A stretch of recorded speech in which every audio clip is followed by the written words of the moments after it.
Bill gates સમગ્ર વિશ્વમાં સૌથી અધિક પૈસાદાર વ્યક્તિઓની યાદીમાં વર્ષોથી જેનું પ્રથમ ક્રમાંકે નામ આવે છે એ બિલ ગેટ્સ છે. 2 વર્ષ પૂર્વે સ્વામીજીના આદેશથી અમે પૂજ્ય સંતો યુરોપ વિચરણ માટે ગયા હતા. લંડનમાં આપણું મંદિર છે, ફ્રાન્સમાં સેન્ટર છે, એમાં સ્વિટ્ઝરલેન્ડની અંદર પણ આપણા કેટલાક ભક્તો રહે છે, એમાં જીનીવાની અંદર બિલ ગેટ્સની એક કોન્ફરન્સ હતી. આખા વિશ્વના નાણાં મંત્રીઓની અંદર બિલ ગેટ્સનું 3 કલાકનું લેક્ચર હતું. સરપંચો ભેગા નહોતા કર્યા, તલાટીઓ ભેગા નહોતા કર્યા, કોર્પોરેટરો ભેગા નહોતા કર્યા, આખા વિશ્વના દેશોના નાણાં મંત્રીઓ, ફાઇનાન્સ મિનિસ્ટર, એની અંદર બિલ ગેટ્સનું લેક્ચર. અને લેક્ચરનો સબ્જેક્ટ શું હતો?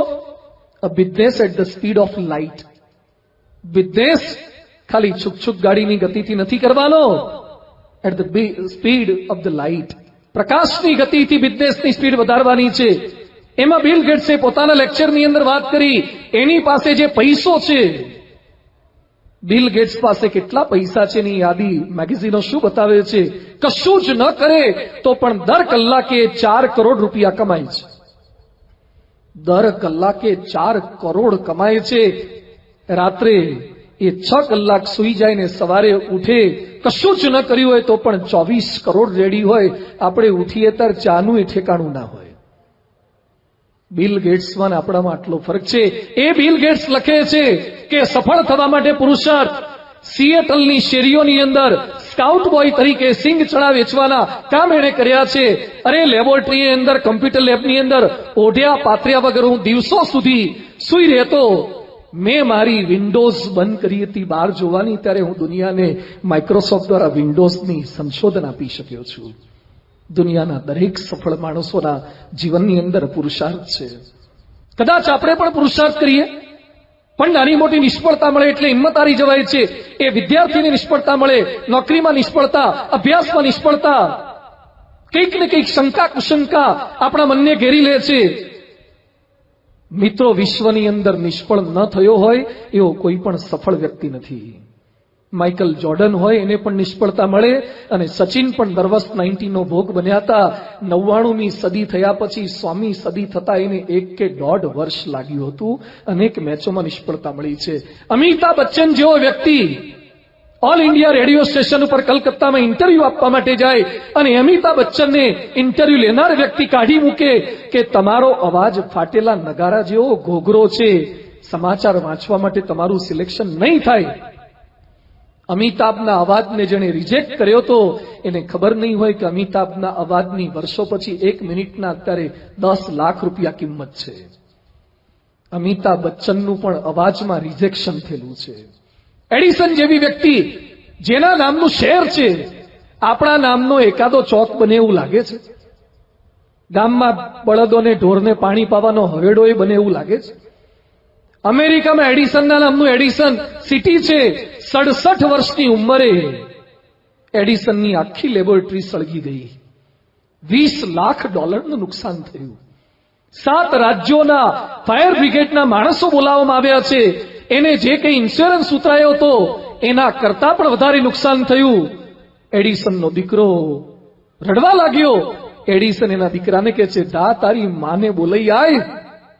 આપણી બધી જ નિષ્ફળતાઓને ભૂલો, સળગતી જોવા જેવો બીજો સુવર્ણ અવસર ક્યારે નહીં મળે.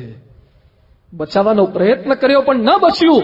એડિસન પોતાની પત્ની સાથે ઊભા એની સળગતી આખી લેબોરેટરી જોવે છે અને એ એડિસન બોલે છે કે ચિંતા શું કરો છો, આપણી બધી જ ભૂલો બળી ગઈ, ફરીથી પ્રયત્ન કરશું.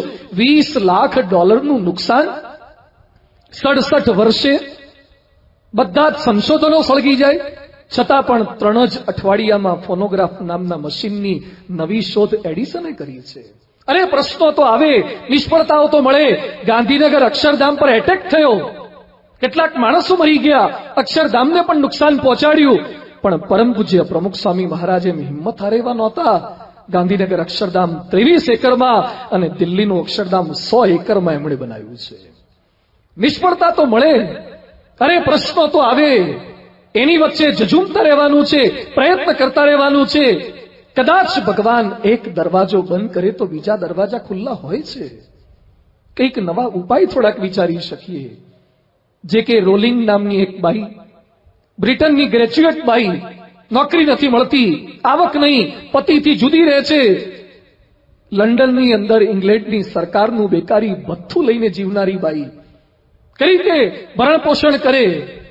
એની વચ્ચે એને વિચાર આવ્યો કે ભગવાને બુદ્ધિ તો આપી છે ને, કદાચ અન્યાય મને થયો પતિ દ્વારા, કદાચ બીજી આવક નથી, પણ લખવાની બુદ્ધિ છે, પ્રયત્ન કર્યો, વાર્તા લખતા શીખી. હેરી પોટર નામની વાર્તા લખી. અહીંયા બેઠેલા મોટા ભાગના યુવાનોને ખ્યાલ હશે કે હેરી પોટર શું છે. વાર્તા લખી, પુસ્તકો લખાયા, એના પર ફિલ્મો બની.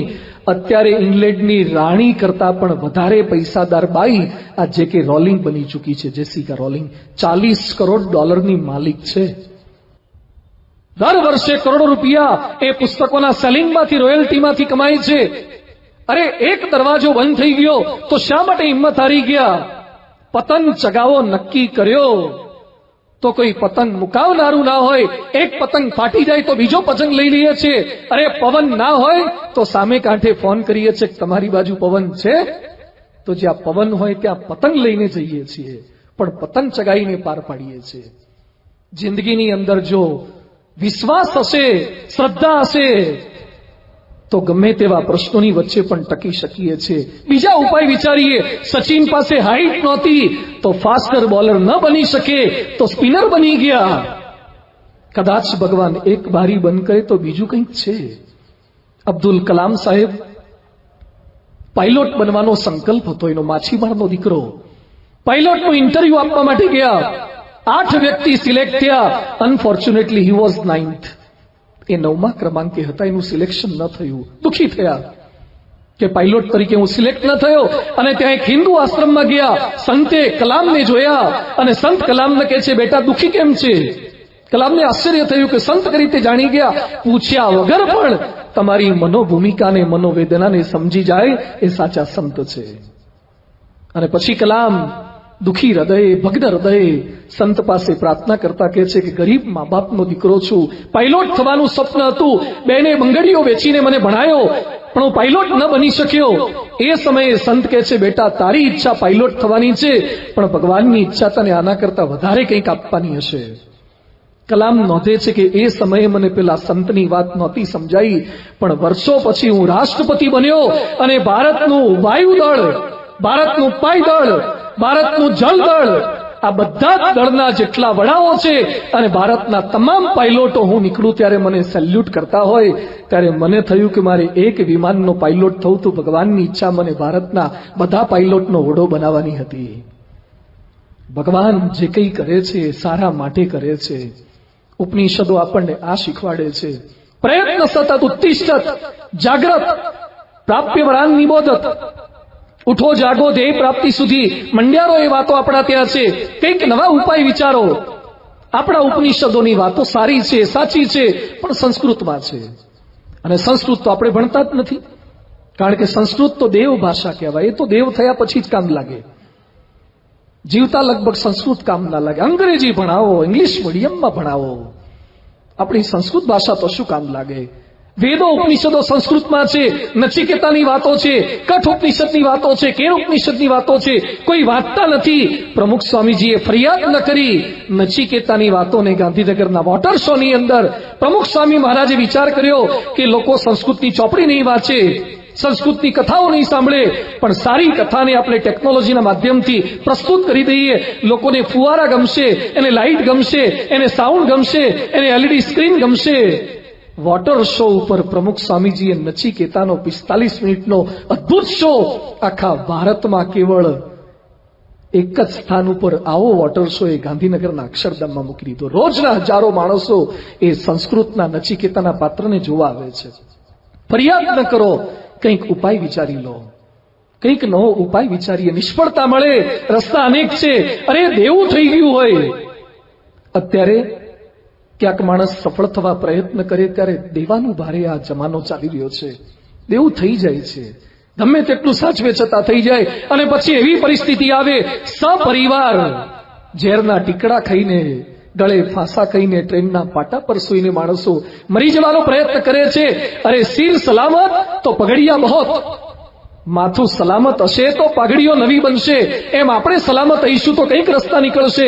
અમેરિકાનો એક વ્યક્તિ હેરી ટ્રુમેન એનું નામ. ધ્યાનથી સાંભળજો. માણસને દેવું થયા પછી પણ જેને નાના મોટા દેવા હોય તો ખાસ સાંભળજો. હેરી ટ્રુમેન એનું નામ. 35 વર્ષની ઉંમરે એણે એક દુકાન ખોલી. સોય દોરાની દુકાન, બટનની દુકાન. 10 વર્ષ સુધી ચલાવવાનો પ્રયત્ન કર્યો, બરાબર ન ચાલી.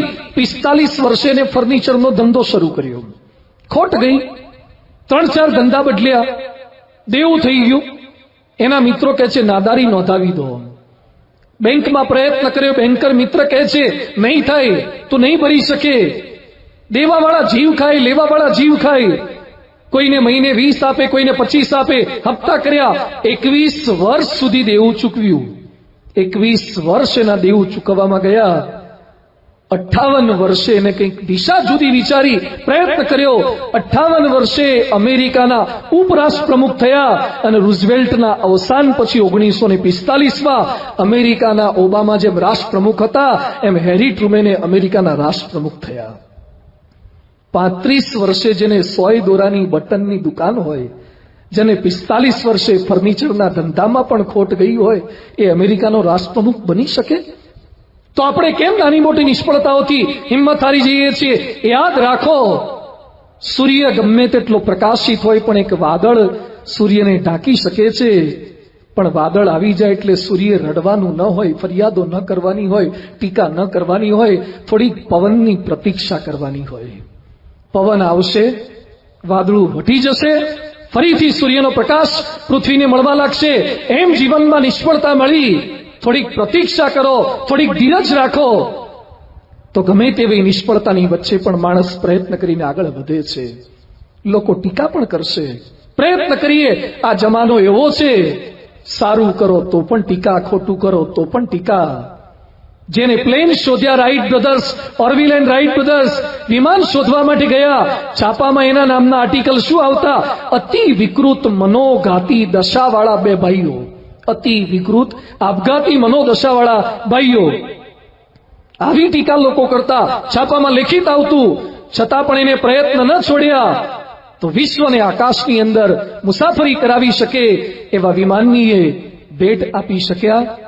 તો નાની મોટી કોઈ ટીકા કરે, ધંધાની ટીકા કરે, આવડતની ટીકા કરે, આપણી નોકરીની પદ પ્રતિષ્ઠાની ટીકા કરે, હિંમત ક્યારેય ન હારવી.